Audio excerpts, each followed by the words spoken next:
yesterday, who is known as a minority, right, in this country?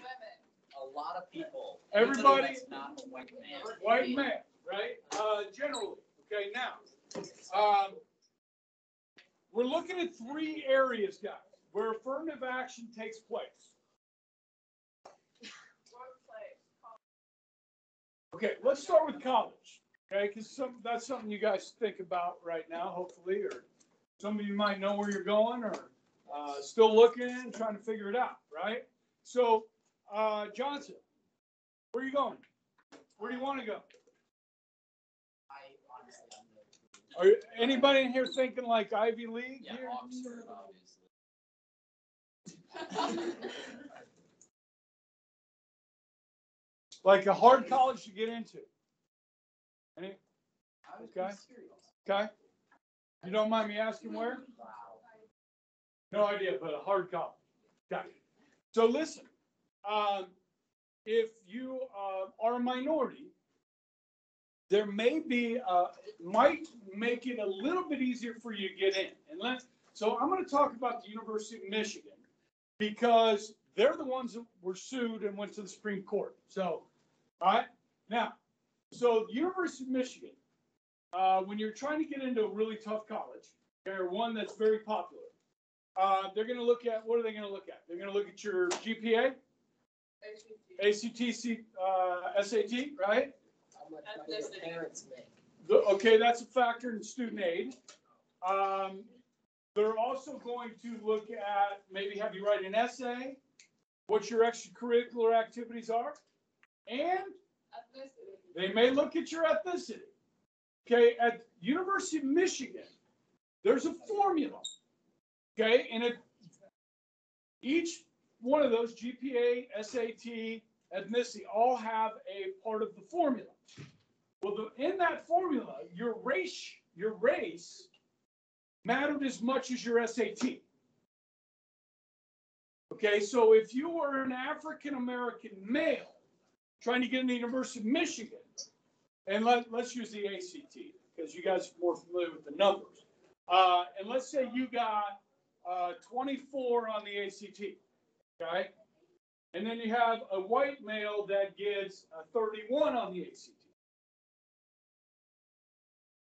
They both count because this kid is black. That counts as much as getting, like a 34 or 36 on the ACT. You follow me? Yep. So people that might be less qualified get in, while others that are more qualified don't. So there was actually a white woman that tried to get into University of Michigan Law School. She was denied entry. And she knew she had better scores than some of her counterparts that were minorities, racial minorities. She sued. It went all the way to the Supreme Court. This is the defense that the University of Michigan said. They said this, that when you come to college at the University of Michigan, part of your education is going to a diverse campus where you interact with people from many different backgrounds. That's part of your education. Follow me? The Supreme Court bought that. Now, subsequent court cases has really limited that, okay, as far as taking race into consideration. Now, remember when somebody said Asian Americans as minorities? If you are following what has been going on at Harvard and Yale, because it just so happens there's a lot of good Asian students in this country. And a lot of them apply to go to Harvard and Yale. So if you look at the population of Asian students on those campuses, they're pretty high. And Harvard and Yale felt like they had too many Asians. So they started discriminating against Asian students and admitting them. And there's a lawsuit against those schools going on right now. Okay, that's reverse discrimination against Asians as a minority. So when you say, do Asians get a benefit from affirmative action? The answer is probably not, at least not in education. In fact, we can prove otherwise. Discrimination against them. Okay, so if you look at states like California that have very large Asian populations, okay, it's an interesting dynamic. Now, White people get upset about Asians as well. Like in high school, if you go to high schools in California, the valedictorian at a lot of these schools are Asians. And the white parents are pissed about it. Well, get over it. It's a merit thing, you know? You took the classes, you got the A's, you got the valedictorian. You know what I mean? Suck it up, buttercup. Okay? Come on. So, so what states started to do, because affirmative action was kind of struck down at college admittance, look, there's nothing wrong with trying to get more minorities into college. In fact, that's a good goal. Okay, and the goal of affirmative action, guys, is to build a stronger middle class for some of these minority groups that traditionally have suffered under discrimination. You follow me? So if we can do that, build a stronger African-American middle class, a stronger Hispanic middle class, is that not good for everybody? To lift people out of poverty? For sure it's a good idea. But you can't discriminate against other people to do it. And the reason you can't do that, guys, is because of the 14th Amendment. Okay? I'm going to introduce you to the 14th Amendment, and I will be talking about it all semester long. Now, the 13th Amendment came in 1866 at the end of what? The Civil War. And it abolished slavery. Okay? All right, so now you have all these people that were once property, now they're free human beings. How do we classify them? Are they citizens? What are they? This is peculiar. So they define what a citizen is in the 14th Amendment.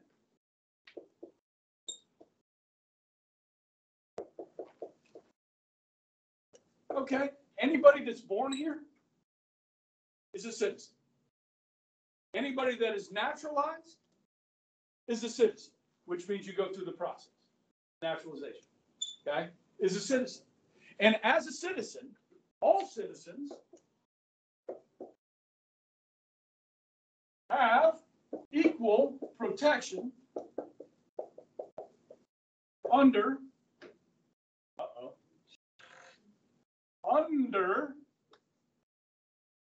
the law. All citizens. The law is colorblind.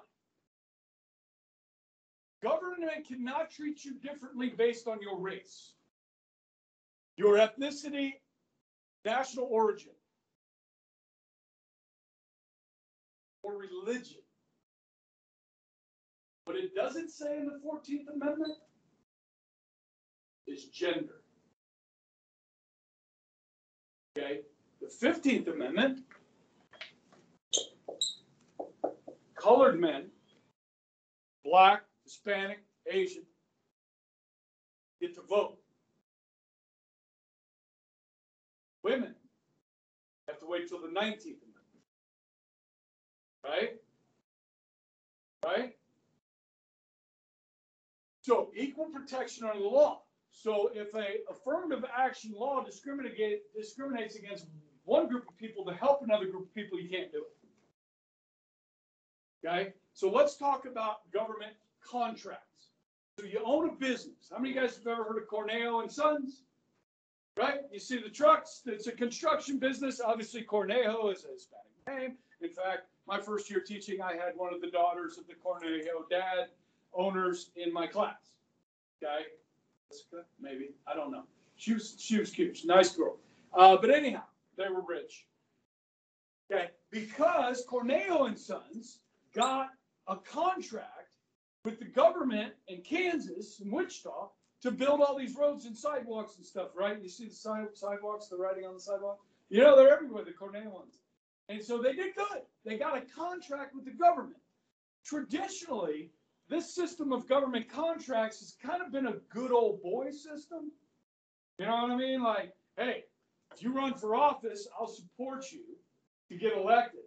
And then when you get in, make sure I get that contract for my construction company. And so who's on the outside looking in are racial minorities and women-owned businesses. So what affirmative action says is that you have to give an honest look at women and minority-owned businesses when it comes to government contracts. And if they give you a good bid that is equal to another person's bid, you should give it to them. Follow me? The third one is in the workplace. Okay? Now, at Bishop Carroll High School, okay, you guys know what a quota is? Okay, so if you look at the U.S. population, about 13% of the population is African American. Okay? So that means that every school, a quota would mean that every school, 13% of your teachers have to be African American. Can you do that? No, you can't. And by the way, the Supreme Court has said quotas are unconstitutional. Okay? This is merit-based. So let's talk about, so like at Bishop Carroll, how many minority teachers do we have? Do we have any Asian teachers to teach the Asian students? No. We used to have Mrs. Barless. She's from the Philippines. Right? You guys know Miss Barless? Mr. Rosales. There you go. We have Hispanic, right? Mrs. Ayers. Thank you. Well, there you go. Okay, but not equal to the student population, right? So anyhow, let's look at firefighters, right? Sedgwick County Fire Department. Okay, if you go around all the fire departments, Sedgwick County, and you look at firefighters, most of them are what? What? White and men. Some Hispanics, okay, we all know. I know. We all know JJ, right? And his son. And his son, Barrientos, right? Austin. Austin, yes.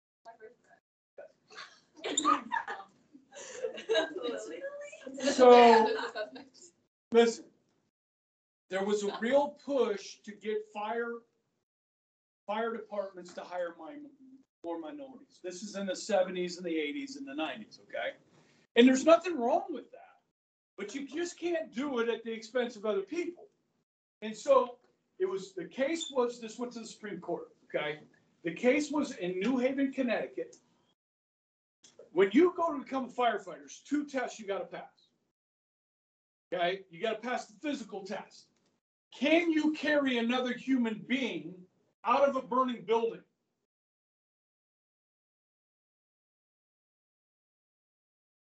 Now, that could affect both male and female applicants, yes?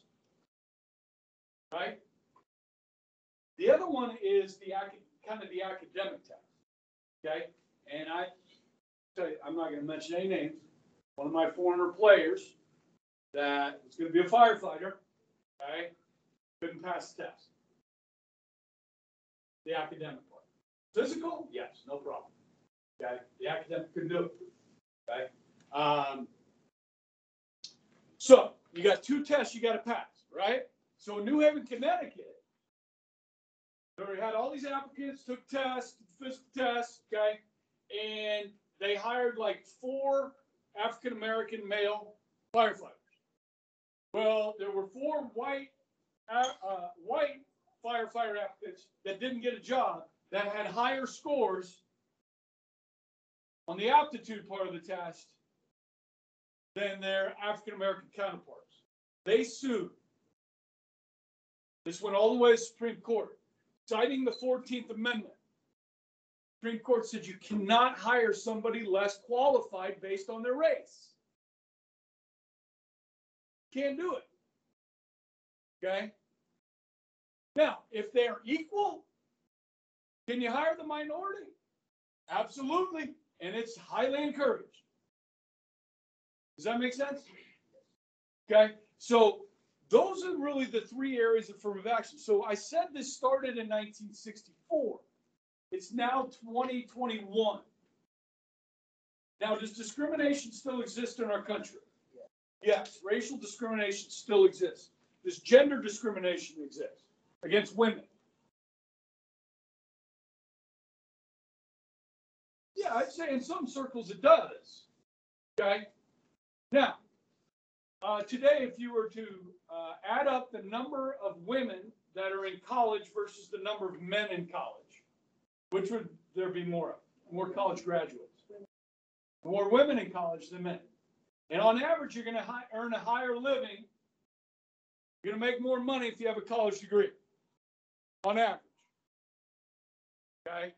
So, guys, things for women in this country have gotten pretty good. Okay? Do you still have to deal with that jerk?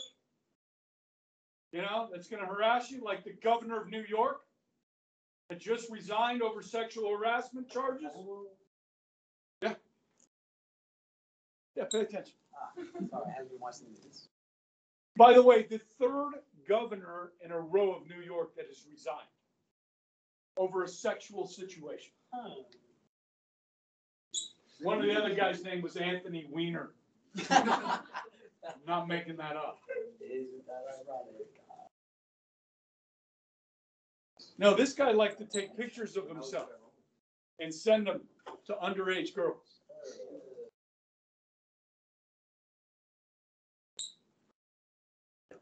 Listen. Where are we at? It's 2021. We still need affirmative action. Now, let me give you some of the arguments kind of politically wise, just like, you know, because you're a white, these white guys in here. Okay, let's say, yeah, affirmative action. First thing you hear is like, these minorities are getting an advantage over me. Okay, and so if you look at a black person in college, when you get to college, you're like, oh, well, this kid only got into college because he's black. You know what I mean? So there's this perception that minorities need help to get ahead, that they can't do it on their own. And do you think minorities may look in the mirror at themselves and say to themselves, you know what? I mean, if you think that you need help, that you can't do it on your own, like that kind of builds an insecurity within people. Like, I can't do it on my own. I'm a victim. I don't know if that's healthy for people.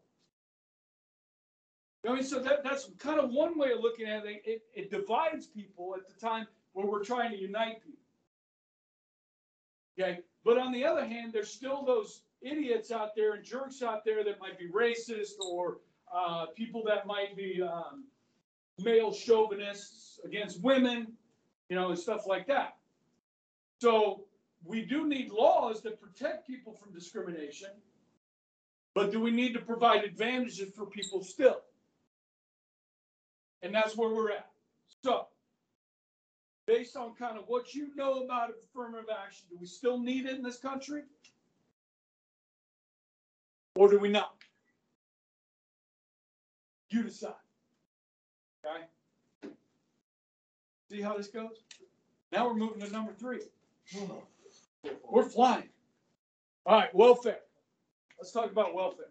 Okay, somebody tell me, you think of welfare, what's the first thing that pops into your head? Money. Okay, what else? Boom, food stamps.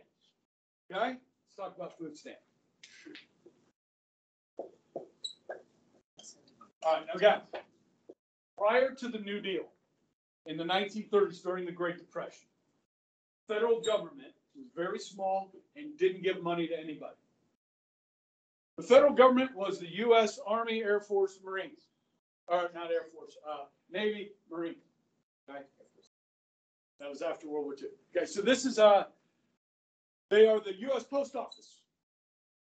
The U.S. government doesn't do much. It's the state governments. Okay, so during the Depression was the first time the federal government got involved in helping the individual, having a relationship with the individual. Okay, and they did that through, they sent money to the states, and the states gave money to people that were unemployed. Okay, charities and states helped feed the people during the Depression.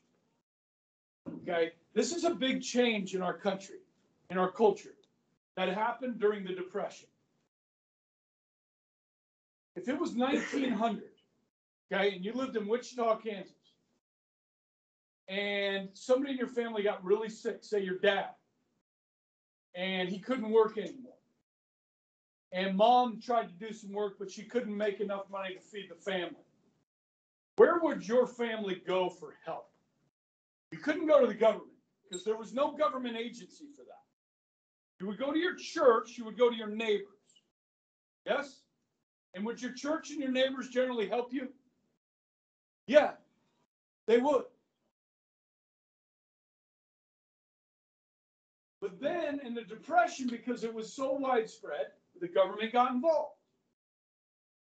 And throughout the years, through the 30s, 40s, 50s, and really in the 60s, this took off. We started to see more and more welfare programs. Okay? It started with things like food stamps. Now, I remember growing up in the 70s, I'd go over to a buddy's house of mine. You see this big chunk of cheese. You guys know Velveeta? That big chunk of cheese. Well, it was government cheese. Okay, so you'd go down to the warehouse because you were poor, and you go get your government cheese, right? And your government meat, and government butter, and they give it to you because you were poor. Okay? And then they came up with the food stamps, which is actually like a stamp. So you go to the grocery, you get these stamps, and then you pick out the food that you're going to buy. And then when you're standing at the counter to pay for it, you get out your book of food stamps. So the person standing in line behind you could see this person right here is on food stamps. Follow me? That's not. Okay. Now, so today, how do you get food stamps? Comes in a card, right? Vision card. It looks like a what? It's like a credit card. Okay, now, who put the money on that card? I did. You did. Those of you that work and pay taxes.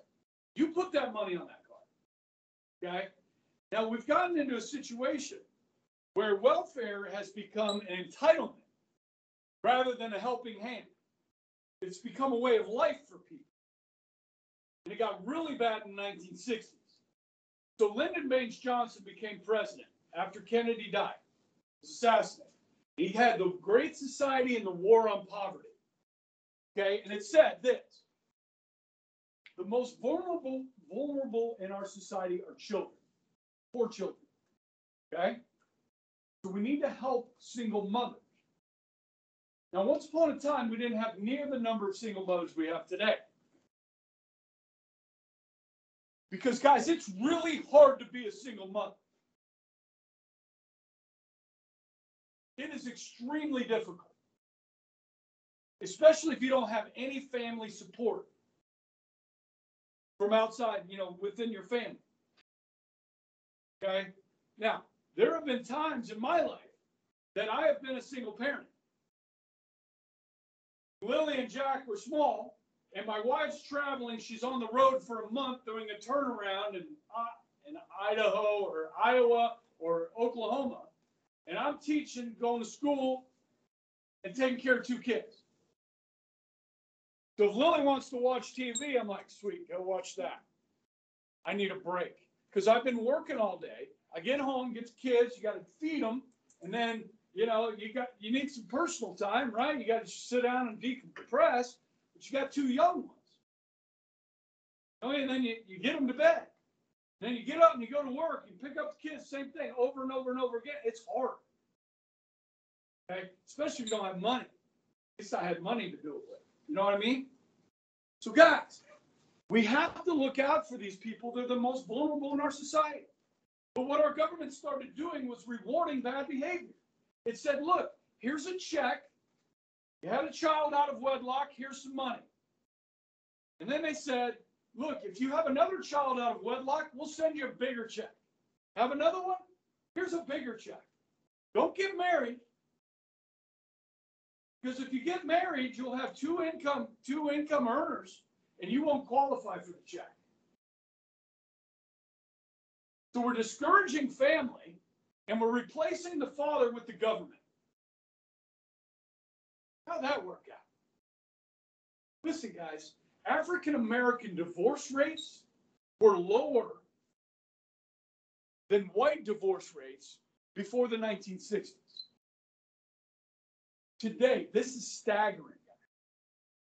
73% of African American children are born out of wedlock.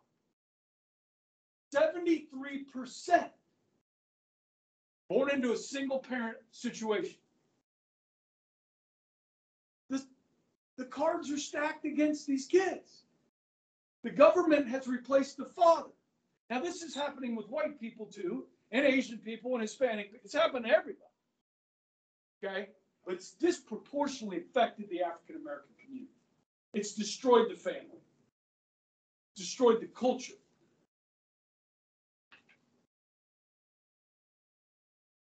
Now, when we look at welfare today, the most expensive part, there's several different types of welfare. You've got food stamps, okay? Have you ever heard of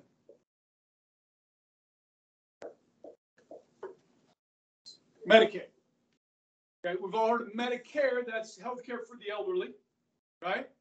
Medicaid is health care for the poor, mostly for poor children. This is the most expensive part of welfare by far. Healthcare is expensive. And who pays for that? Those of us that work and pay taxes. Okay? Now, as a society, are you okay with helping poor kids? Their healthcare, it's not their fault. That's a decision you have to make. Okay? How you vote. Okay? Now, here's the other one. You ever heard of this? Section 8 housing? You heard of the projects, the housing projects, that sort of thing? Government subsidized housing. So the government pays part of the rent, you pay part of the rent. Okay? In Kansas, we have something called WIC, which buys like diapers and formula, that sort of thing. Housing. And then just, like cash payments. And then there's let's see, it's called earned income credit. Okay. So like, let's say you are working and you're poor. So let's say you have a family of 4, and your family of 4, you guys make $25,000. You're poor. Okay. So you get all your money back, just like most of you guys. Any of you guys that work, get your refund. Most of the money's come back. This part that's not coming back is Social Security. They keep that. That's 6.2%. And then Medicare, they keep that. Your federal income taxes, those all come back to you because you're poor. Any of you guys that have worked, you get a refund, right? Okay. So you get a refund. Okay. Now, if you make the same amount of money when you're 22 that you made this year, you're going to qualify for this, the Earned Income Tax Credit. Okay. And so they'll send you a check in addition to your refund. When I was 22, just to graduate from college, I worked about 6 months that year, made about, $4,000 that year. Okay. And the government sent me a check, like $1,200. I should probably pay it back. You know what I mean? I didn't really earn that money. But they say it's earned. It's the Earned Income Tax Credit. So, in Hawaii, if you qualify for all of this,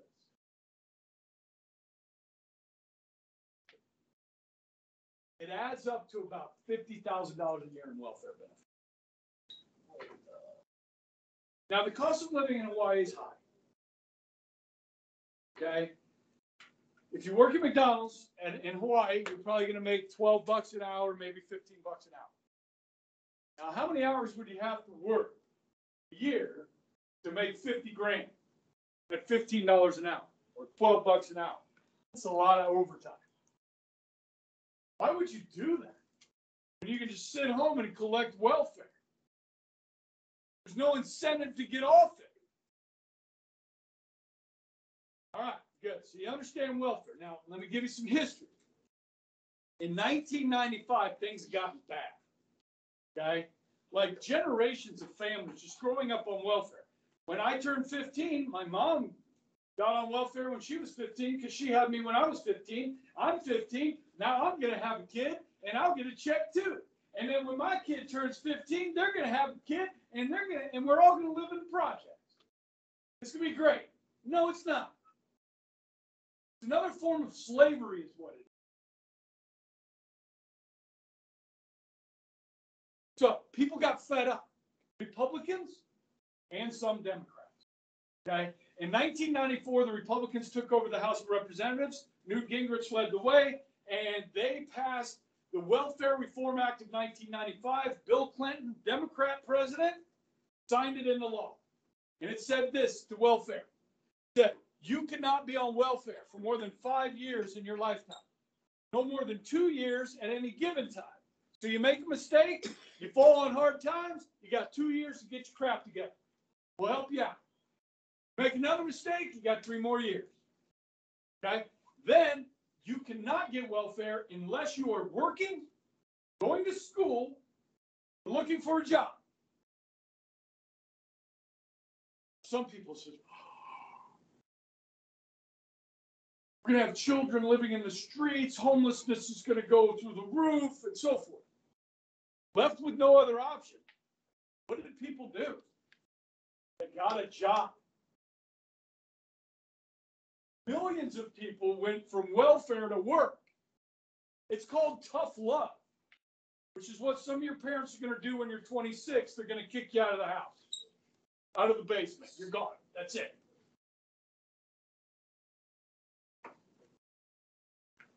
Johnson, there's no room for you at the end.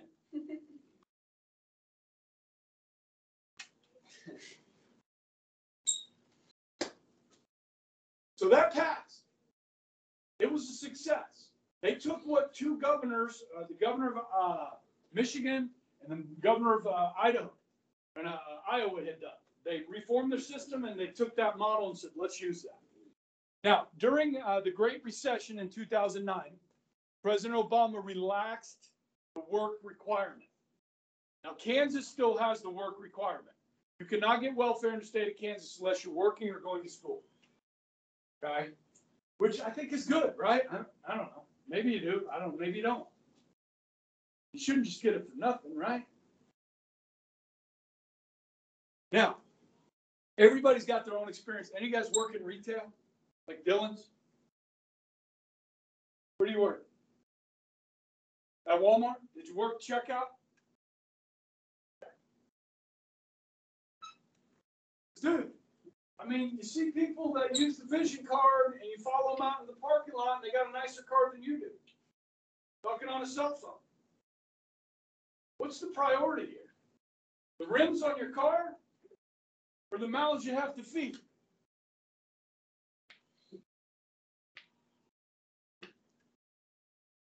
Guys, you're Catholic. You believe in social justice, right? Taking care of the poor. Whose job is that? Is that the government's job? Is that your job? As Christians, our job as Christians. See, I feel bad about this. I feel like your church and my church have abdicated that responsibility of caring for the poor and giving it to the government. Any of you guys ever volunteered down at like at the Lord's Diner? You ever been down there? Okay, so when people come through there to get a hot meal, they look you in the eye. You are giving of yourself to help that person. When it's welfare, guys, it comes in the mail. They don't have to look anybody in the eye. Now, yes, we need a safety net for people. For sure, we need a safety net.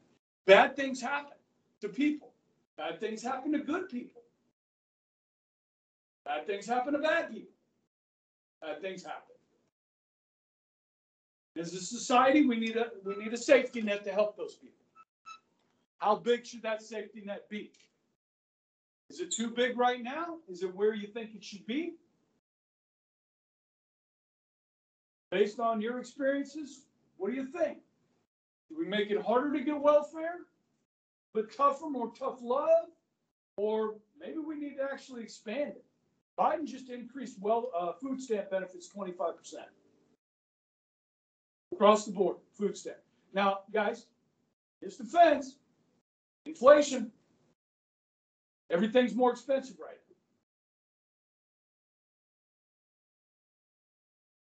now. I don't know. Is that the right thing to do? You decide. Good? Is that fair on that? I don't know. I'm trying. Okay. All right, number 4. How much time I got? 7 minutes. All right, let's do it. Prayer in school. You guys know the first textbook that was used in American public schools was? The Bible. Okay? Now, we did have the Bill of Rights, and we did have freedom of religion, and most everybody was a Christian, though. Okay? And then over time, we changed demographically and so forth. People's attitudes changed. And after they stopped using the Bible, they had what was called the New England Primer. If you go back and look, you can find copies of these. And they're like little vocabulary books with arithmetic in it and stuff like that. But all the vocabulary words that came from the Bible. Okay, that they just plucked from the Bible for the kid. Okay, you can go to great universities like Harvard. Like they all began as like Christian universities.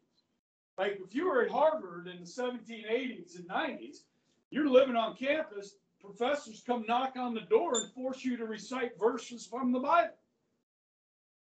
You try that at Harvard today.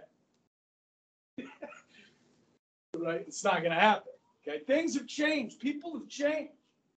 Okay, and the Supreme Court has weighed in on this. Okay, so prior to 1961, this is the kind of the landmark case. Engel versus Vitale.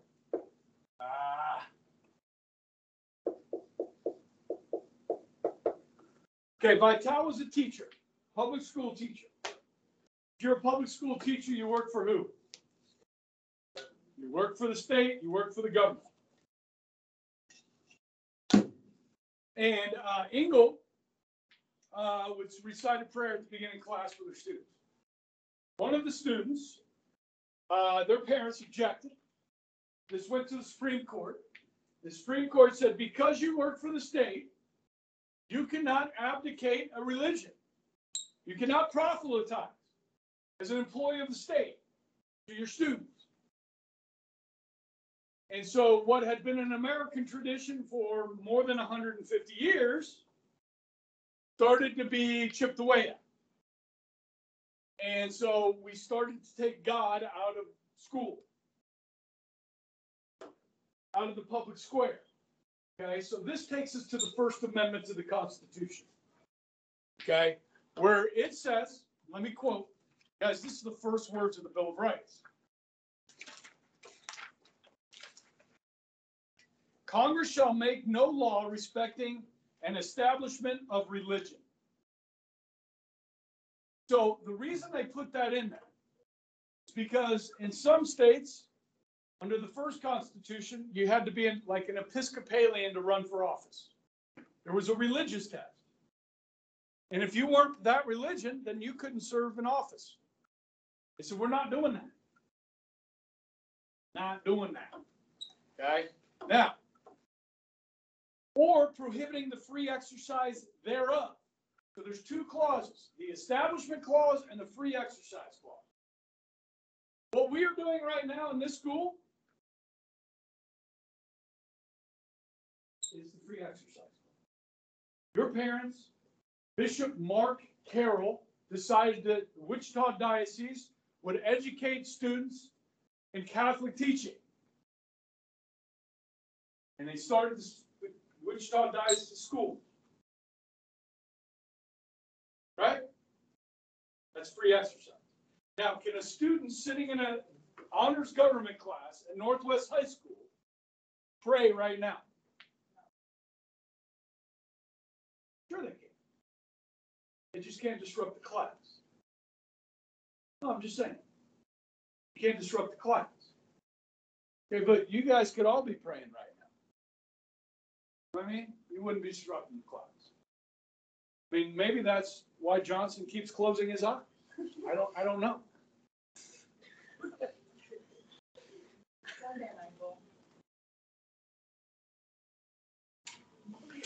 Hey, so now, you ever heard this phrase? There's a wall of separation between church and state. You ever heard that? Now, I just quoted to you the First Amendment. Did it say that? It didn't say that, did it? A separation church. Those words aren't in here. It's just that the government can't establish a religion. It didn't say there's a separation between the church and the state. Does anybody know where those words come from? Thank you. Do you know who he was writing to? The Danbury Baptists. Okay, the Baptists, when they wrote the new Constitution, were worried that this new government would have the power to control their church. And Jefferson was writing this, no, don't worry. There's a wall of separation between the church and the state. The state can't control the church. He wasn't saying that religious people or religion couldn't be found in government. He was saying that the government couldn't control religion. Now, the Supreme Court has taken that and run with it, and basically taking God out of the public square. So we have fights over things like Bueller, the town of Bueller, you know what I'm talking about? In their crest, the founding of their crest of the city, there's a cross in it. And somebody sued and said, you can't have that on your seal of your city. What? It's part of our, it's how this city was founded. It's part of our history. No, you got to take it out. Now, you could fight that and go to lawsuit, and you find a judge that says, no, that's historical. It's okay. Doesn't mean that only Christians can live here or anything like that. Okay, and the court has defended certain things that are historical like that. Okay, like at veterans cemeteries. You know what I mean? I have a cross there. It's been there for 100 years. You're going to leave it. Okay. So there's a lot of case law on this with the Supreme Court. Okay. Now, as far as bringing prayer back into our schools, that's going to take more time than I've got left in the class. So tomorrow, we're going to get, how many did we get through? Two. 2.5. 2.5. 1.5. Probably 3 since you got. We'll go faster tomorrow. Did you learn anything? That's the important thing. We learned about affirmative action. We learned about different welfare. Yeah, you're 2 in total. 2 total, 2 halves and 1. Okay. We'll get through at least 3 tomorrow. Go take your time. Thank you. You said the longer it takes, the